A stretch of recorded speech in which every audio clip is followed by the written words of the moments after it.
我是赵少康，欢迎你来到 TBS 赵康战情室。专门向特别来宾高嘉瑜委员、陈婉慧委员、陈凤馨小姐、柯震委员、牛许婷委员、钟佩君议员。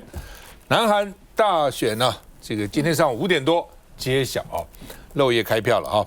那李在明啊，像原来的民调一样，李在明这个赢了啊。不过原来说是他这个是朴槿惠以后呢，第二个超过50%的，就还是没有，好49点多，因为主要有一个第三党候选人拿了8%多了啊。所以我们看看李奇俊啊，拿了李俊熙拿了8.34%啊，然后呢，对手金文珠是现在的执政党拿了41.15%，然后呢，李在明拿了49.42%啊。那李在明本身其实好几个案子在身上，违反选罢法了什么各种啊，但是因为现在当选了，所以呢就暂时这个在任内啊就不会再追究了哈。那其实他一审啊违反选罢法，一审是有罪的，二审没罪，打到高等最高法院呢发回，但是因为选举所以暂停了哈。所以他们认为说这个司法不要去干涉政治。那我们经常在选举的时候呢，或选举之前呢，司法就进来了哈。那另外呢，这个李在明的就职演说，所以他要当全民总统啊，每一个当选的都要全民总统了。全民总统就是你反对的都要听我的话了哈。但事后呢都很难啊。那白宫在这个时候呢，点名中国，警告李在明，说你战略不要模糊哦，而且呢，中国这是介入南韩的选举啊。中国绝对以后不能进入了，好，等等啊。那主要李在明没有像前任的那么反中了啊，有时候多亲中也不见得了哈。那华府有人担心说首尔啊跟华盛顿酝酿的静悄悄的危机啊，因为呢这个学者说呢，这个美韩同盟其实是已经在那个地方不可能改变的了哈。那韩国总统面临的低薪、通膨。然后呢，美国的关税啊，然后再加上跟中国的关系啊，所以呢，一方面关税，一方面呢，美中如何平衡？这国防上要靠美国，美国在南韩呢还有3万的兵力在南韩啊，那北韩呢，甚至还有核子武器啊等等，类似都在发展嘛哈，而且呢，38度线到这个首尔挖个地洞就过来了。不像我们还有个台湾海峡啊，所以呢，这个它必须要美国保护。那另外呢，市场又必须要中国的市场。哦，长期以来，其实韩国这个跟中国的贸易还蛮密切的哈。那李在明发表胜选感言，说他要创造和平共处的朝鲜半岛，杜绝军事政变啊，因为南海以前发生过军事政变哈。那另外呢，就是这个什么这个戒严什么都跟军事有关了哈。那另外呢，就是说北韩威胁很大嘛，就朝鲜啊，所以他们希望能够跟北韩也能够和平共处哦。那另外呢，这个媒体人啊是说呢，以前呢，上次啊这个大选以后呢，尹锡悦当选以后呢，5点30分宣布当选，这个8点37分我们就去祝贺了，但这次呢5点21分。宣布当选，差不多跟上次的时间，到了11点半才祝贺，这表示是不是因为这个李在明呢跟这个中国啊，所以他要跟中国恢复关系哈，所以呢外交部生气哈，那赖清德发贺电说对他有很深的期许了哈，那外交部说呢希望跟南韩新政府这个深化合作哈，我们看一下。 안타깝게도 이 중차대한 시기에 우리는 민생, 경제, 외교, 안보, 민주주의 이 모든 영역에서 엉킨 실타래처럼 겹겹이 쌓인 복합 위기에 직면했습니다. 台湾时间周3上午5点21分，李在明的总统任期正式生效。胜选后没有任何过渡期，开票隔天就在国会宣誓就职。 국익 중심의 실용 외교를 통해 글로벌 경제, 안보 환경 대전환의 위기를 국익 극대화의 기회로 만들겠습니다.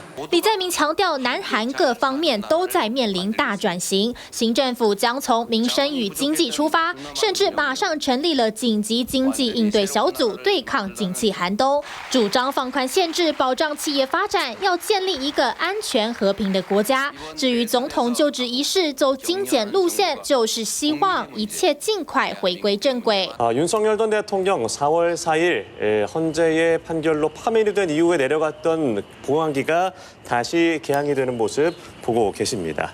象征总统权威的蓝底凤凰旗重新升起。李在明抵达国会前，已经先接受三军指挥权交接，并且按照惯例参拜首尔国家显忠院，再发表就职演说。后续还将与国会议长与朝野领袖进行座谈，7月随宪法公布，再举办任命典礼。但李在明曾在节目上透露，龙山总统府有窃听等安全疑虑，所以之后他将搬回青瓦台办公。 월스트리트저널은 이 대통령이 중국과 미국 간 균형 외교를 원하며 이는 트럼프 대통령의 중국 견제 정책을 복잡하게 만들 가능성이 있다고 분석했습니다.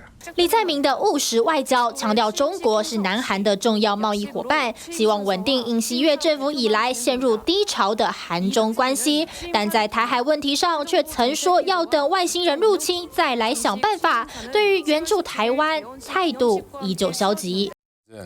这个李在明当选哦，这个就是共同民主党，我想大家一点都不意外。他当初在跟尹锡悦选的时候，就是票数急剧非常非常低的1% 都不到啊。所以这次尹锡悦发生事情，当然大家就把这个所谓的焦点就放在他身上。所以我想就是众望所归了。不过韩国的媒体，你如果看到的话，大家都已经普遍认为这3个候选人对于很多人来说都不太满意。他们选择一个还可以接受的，即使李在明有一些官司缠身，但是他们认为跟其他2个比起来，还是愿意给他一个机会。那为什么呢？因为李在明本身来说，你看刚刚白宫就发出这样的一个对于中国的一个警告。因为李在明他当选之后，你看他的当选的宣言当中，他稍微甚至在他选举的时候，跟他过去是不一样的。他这次在选举的时候稍微降低对于中国彼此之间可以有更紧密的合作。对于美国来说，他还是维持一个基本的友善。这跟他第一次跟尹锡悦选举的时候是不太一样的。而且他只是强调，未来在以韩国的这个角色地位来说，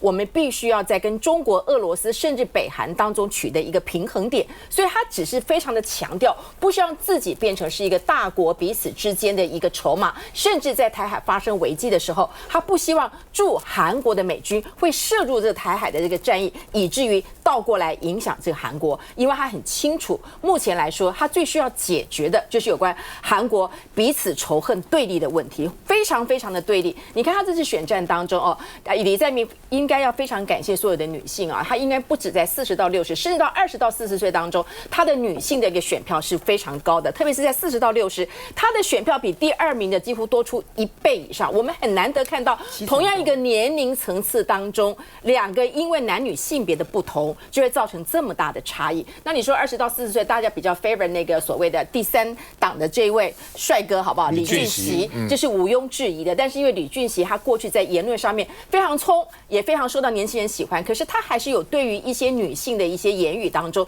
会让很多的女性觉得不舒服。所以你会发现，这一次大家会把这个女性的选票当作是一个焦点，甚至是画出他们这个年龄界限，以及为什么？因为过去从尹锡悦开始到现在，李在明跟尹锡悦比起来，他为什么尹锡悦可以赢，也是因为李在明在发言上面还是有一些的问题哦。所以这也是留给我们做一个很大的一个参考。不过最重要的是，李在明当选之后对台海到底有什么问题，他已经摆明了一个态度了。他未来在这个跟中国台湾之间，我想他还是对于中国的这个倾向度会比较高。但是呢，一如大家所警告的，他也不会在这地方太有表态，因为我们知道外星人不会入侵地球，所以他也不会太清楚的去做表态。可以从他的一句话当中，我想他就是在这个地方尽量在跟美国的关税的谈判当中，在这个韩国的这个所谓的通膨跟他的内需的部分里面去振兴，还有彼此之间的对立稍微做出一个缓和，否则他会提前跛脚，因为关税问题会让韩国影响到。如果他在这方面没有处理很好，再加上川普已经虎视眈眈的在对于我们亚太地区的一些的关注度的话，他必须要先解决国内的问题跟美国的问题。他跟美国就是军事，他必须要靠美国。但是呢，市场因为这个南韩开辟大陆市场很早哦，所以呢，大陆对他来讲是蛮重要的市场。虽然现在大陆也慢慢起来了，很多时候大陆反而汽车，原来现代什么都卖大陆嘛，现在大陆还可以卖给他呢啊，所以这个有一些差别了哈。但是他也说，我们跟美国好的基调不变，但是呢，跟与朝鲜就是北韩、俄罗斯、中国，干嘛要跟他们为敌呢？你可以不跟他为敌嘛。你交美国的朋友，但是他们可以不变成敌人。他想采取一个等距的外交了，但美国现在已经有警觉了哈，所以到底会怎样哈？来，凤馨。其实对于李在明来说，我认为他上任之后呢，就3大挑战：经济分裂、中美平衡。任何一个国家其实都一样，你要当上领导人之后，你其实最大的挑战一定是在内部。那有韩国的经济其实在过去这3年的时间是很糟的啊。那它的这个很糟呢，有几个因素，它的竞争力始终没有办法突破。那当然，它面对了中国大陆在各个领域当中，其实都形成了极大的威胁。比如说造船，本来呢韩国造船是一枝独秀，可是呢中国大陆现在在造船，我看到它的最新订单报告，大概占了全世界造船订单的70%，所以对于韩国来说，本来其实是一个他们非常引以为傲的产业，现在呢，其实已经被中国大陆取代。那刚刚提到的汽车业也是如此，其实钢铁也是如此。那么甚至于在化妆品的部分，就韩国其实借由它的这个韩剧，然后呢所带动的这一些比较软性的这种化妆品的市场，它都受到了中国大陆极大的挑战。所以呢，它在经济上面跟中国大陆从原本的分工，然后开始出现了竞争的关系，这是它的很大的挑战。那么它能够重新找回它自己的经济的成长的动力来源，我觉得这是我现在我没有仔细去研究李在明的在这个部分的他的相关的政见，可是他的挑战是非常大的。第二个部分就是分裂。这一次其实我必须说，那么原本执政的国民力量党，也就是比较保守的这一派，其实他的得票数是金文珠他的得票数字比我想象中要来得高，超过4成1。你要知道，他是经过了尹锡悦的戒严闹剧，然后呢，接着呢，在提名人选的时候，金文珠一度是被换掉的。然后被换猪事件之后，然后他又在整个的党内运作的结果呢，党内呢还是支持他这种比较极端保守的力量。那么金文珠是非常保守的力量，可是即便是如此，他拿到4成1的选票，比民调的数字其实都要来得高，表示有很多隐性的这个保守派的支持者，他们不愿意公开说他们支持保守派，可是呢，选票是投出来的。在选前的时候呢，他们还有做一份民调，就是对于就是支持这个李在明的这个支持者，那主要当就是这个共同民主党所以我们所谓进步派。那么你对于国民力量党讨厌的程度，60%说他极端讨厌，非常讨厌。然后呢，你去访问那一些呢，这个国民力量党的这些支持者当中，7成的人说他们非常讨厌共同民主党，所以他们的分裂的严重度是非常恶化，比之前的几次选举都要来得严重。那么这么样子高度对，其实跟美国的状况、台湾的状况，这种总统制的国家都是如此，非常严重。那这种分裂要怎么样子齐步往前走，这也是一个问题。好，比较有趣的就是他要走一个中美平衡的路线。那白宫对于李在明的当选，他没有做任何准备。所以今天白宫发言人对记者问到说，李在明当选，你有没有什么话要说？我们有的，开始翻资料，翻到最后说，我现在没有准备，但是我们一定有发言，你等一下，你等我们一下。所以事前没有准备完全没有准备。那么，但事先的民调都说李在明会赢啊，所以很荒腔走板。是啊，所以那个荒腔，可见了他们有多么不希望韩国的选举。那台湾的状况其实类似，我们为什么拖这么久，然后才发出贺电，就是不想去面对这件事情。但这件事情早就板上钉钉了。那我们要注意亚洲呢，其实从澳洲的选举到菲律宾的选举，然后再到韩国的选举，它都有一股反川普的浪潮。我不讲说反美，但我认为是反川普的浪潮。那么李在明呢，他过去是旗帜鲜明的反美，那这个反美是反对美国对于韩国的指指点点。我不认为他的个性有真的大幅度的改变。所以呢，未来它怎么去出现一个中美平衡，这是我们要观察。但我觉得在经济上要注意一件事情，因为在选前，中国大陆现在主动的利用川普的对等关税，正在推动中日韩的共同贸易区协定。那么，如果他们真的达成一个这样的协定，或者中国大陆拉韩国进入跟东协以及中东，他们之前有一个中国加东协加中东的一个1+1+1的会谈，如果他们把韩国拉进来的话，那么韩国整个在东北亚的选择就会出现很大不同的转变，我们且拭目以待。不过基本上韩国你看最近当选的总统都是有他的道理的，什么平民出身的啦，人权律师啦，打贪检察官啦，最后一个个都关起来了，要不然就跳崖自杀了，要不然到庙里这个剃发忏悔了，好像没有一个是例外的啊。那原来呢，4年1任可以当选1任，说不行啊，说这样的话第2任都贪污，所以呢改成5年1任。那现在呢又想改回4年，甚至呢经文书还要改成3年哈，改过来改过去哈，真奇怪哈。到那个位置上，好像就像魔戒一样，不是他自己，就他老婆，要不是他的兄弟姐妹、孩子，就开始呢这个有各种问题哈，然后下一任先把他关起来哈，就变成这样子啊，这很奇怪。韩国这个总统好像被诅咒一样啊。那李在明能不能摆脱这个诅咒，让我们拭目以待。休息了回来。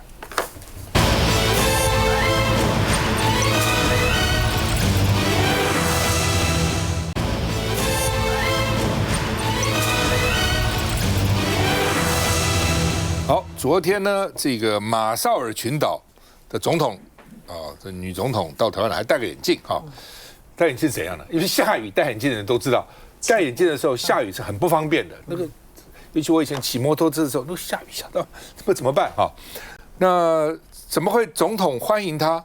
突然下雨了，然后都没有雨遮呢？所以不能打伞，因为走那个红地毯，就军礼欢迎不能打伞，很难看，对不对？那军礼在那边淋雨啊，你怎么好意思呢？所以要淋雨，两个都淋得个一塌糊涂那但为什么会这样？昨天气象预报就有可能会下雨，天气这1个礼拜都不好都不知道吗？不是说有可能，是几率90%。对，那为什么这样子呢？就昨天是大雨上午然后呢说这个赖清德还有海尼这个总统叫海尼，身体完全湿了，去走红地毯。总统府说照既定流程进行，那既定都不会想要下雨怎么办吗？连他们这些政治人物都要办什么群众大会，都要想说，万一下雨的时候我要怎么办？要不要改造旁边的礼堂什么？都要这个准备然后居然你总统府迎接，我们也没几个邦交过了，迎接贵宾居然没有准备吗？然后林佳龙还讲一些什么话，说雨水是上天的祝福。真的，他以为是泰国泼水节。那你林佳龙，我们这个外交这么失礼，你要每天是淋雨好了嘛？淋雨就上天就会祝福你了，讲些什么鬼话的所以呢，他讲说这个插话外交，林佳龙果然是吴钊燮的接班人，都喜欢讲这样的话那他们后来又说也不是没准备，说有，结果不是拿掉了，拆掉了，我不懂为什么。你本来就应该备，要不然在总统府里面也可以反正要这个外宾，尤其总统这样淋雨实在是很奇怪很少看到这样的情况。我们看一下。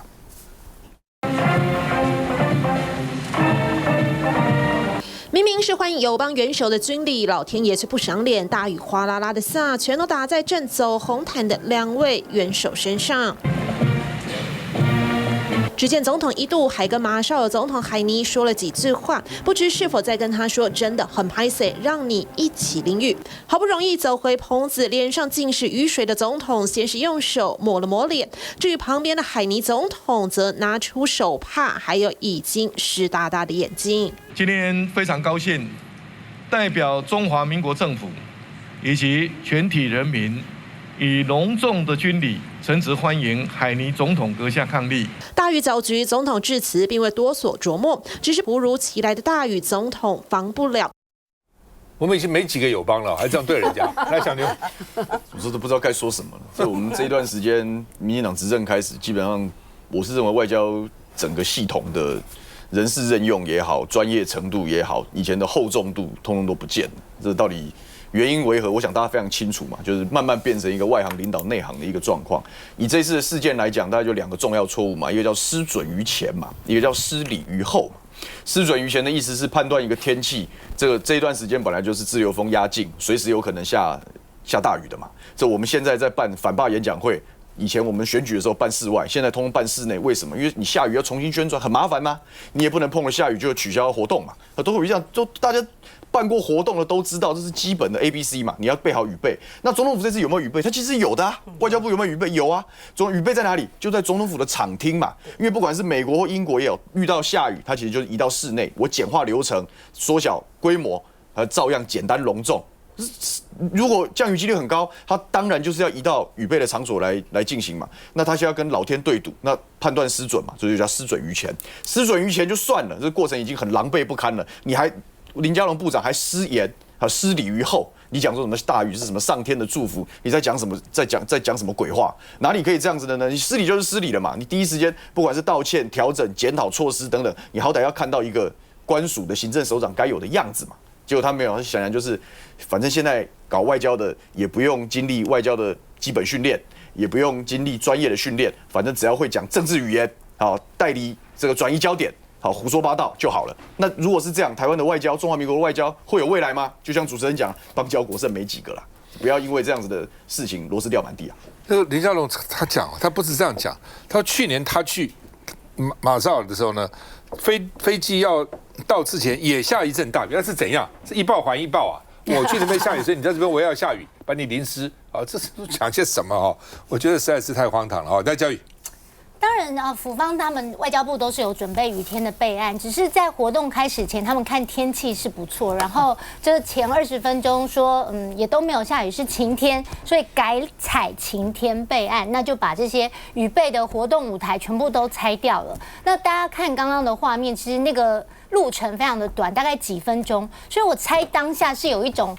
就是觉得说，反正就走一下，然后天气也不错，应该不会下雨的状况，然后就走了。那蛮长的。那没想到，就突然老天爷就下了这么大的雨，因为现在午后雷阵雨真的是难以预料。那对于这个当然马绍尔群岛的这个海尼总统来讲，是有一点不好意思，但是。他也打了圆场说，这个下雨在我们马绍尔群岛是一种吉兆哦。但是无论如何，我觉得就台湾来讲，我们当然希望说宾客都是以礼相待，那维持元首的形象跟宾客的尊严都非常的重要。那虽然说可能撑伞是比较不符合军礼，但是应该也有一些弹性的应变，才不至于这样子的画面可能会让国人或者是对于外交上大家会觉得说有一点这个美中不足这个画面其实也不太尊重宾客的感觉，所以我是觉得是有改善的空间啦。但是佳瑜别再凹了，就很有你这样凹很多人，不要再凹了。基本上天有不测风云，没听过这话嘛？而且气象预报从昨天1个礼拜天气都不稳定了啊，不意思是说都不稳定，而且下雨几率其实都是蛮高的哈。所以我是觉得有够荒唐了，也真的，你怎么会搞这？而且因为我每一天都有去注意气象，其实礼拜1的时候，中央气象署就讲了说，礼拜1就是最后一天晴天了，礼拜2开始锋面接近，然后呢就会有大雨。那我在昨天早上，我特别看了中央气象署的这个网站，你知道它那个雷达回波图啊，就一整块的那个云区就往台湾这样子逼近，所以才说降雨几率高达90%嘛。我不知道总统府跟外交部是在赌什么，赌博用气象错误，气象错误，可能觉得不会准。所以这样看起来，我大学气象学修60分还不错。这样，对，我当时很生气啊，那中60分，因为我都没去上课，他每天要带我持续看云啊，什么雨状云啊、鳞状云啊。现在是用 AI 预测了啦。哎呦，这我都没去，因为我那时候搞社团嘛，就老师点名都不到啊。哦，当时就有人安慰我说：“哎呀，比那个。”气象预报还好，但现在气象预报比以前准很多了，因为它有大电脑、超级电脑等等哈。来，晚会，我才刚刚办了一个户外的活动哦，就像刚刚大家讨论，现在的气象预报其实是相当准的啦哈。所以呢，它可以准到每个小时多少趴哈。然后我看到总统府有一个发言是说，他们其实是10点半的活动，然后他们好像提前1个小时的时候预测，好像看起来不会下雨这样，所以他们就冒险了。其实过去的这个总统在接待外宾的时候，其实也遇过下雨的状况。那大家都会有很多不同的备案。其实马英九跟陈水扁都有遇过。